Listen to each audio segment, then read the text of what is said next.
এ এর আয় বি এর আয়ের থেকে 40% বেশি।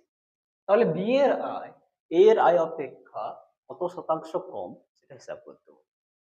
কি বলেছে? এ এর আয় বি এর আয় অপেক্ষা 40% বেশি।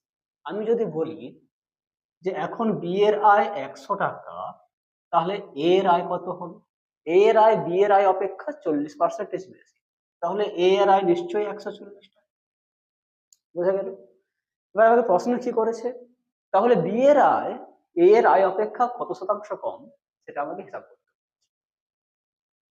এখান থেকে আমরা দেখতে পাচ্ছি যে এ এর আয় যখন ১৪০ টাকা, বি এর আয় ১০০ টাকা। তার মানে কি? এর থেকে বি এর আয় কত টাকা কম? ৪০ টাকা কম।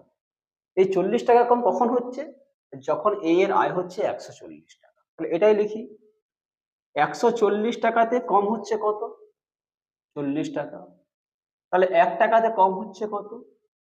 ৪০/১৪০ টাকা। আমাকে কিসে বের করতে বলেছে? আমাকে বের করতে হবে কি? তাহলে বি এর আয় এ এর আয় অপেক্ষা কত শতাংশ কম? তাহলে আমি 100 এ বের করব। তাহলে আমি যদি ১০০ টাকা হিসাব করি তাহলে কত হবে? ৪০ গুণিতক ১০০/১৪০।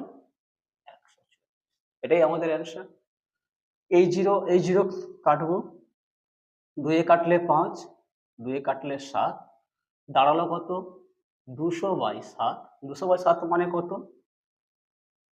৭ দুগুণে ১৪, ৬ ৬০, ৭ ৮ ৫৬, ৪ মানে ২৮ পূর্ণ ৪ ৭।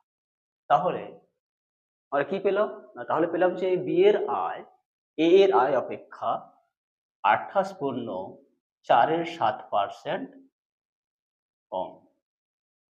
তার মানে এখানে যে অপশন ডি আছে, অপশন ডি হচ্ছে কারেক্ট অ্যান্সার। আশা করি বোঝাতে পারলাম।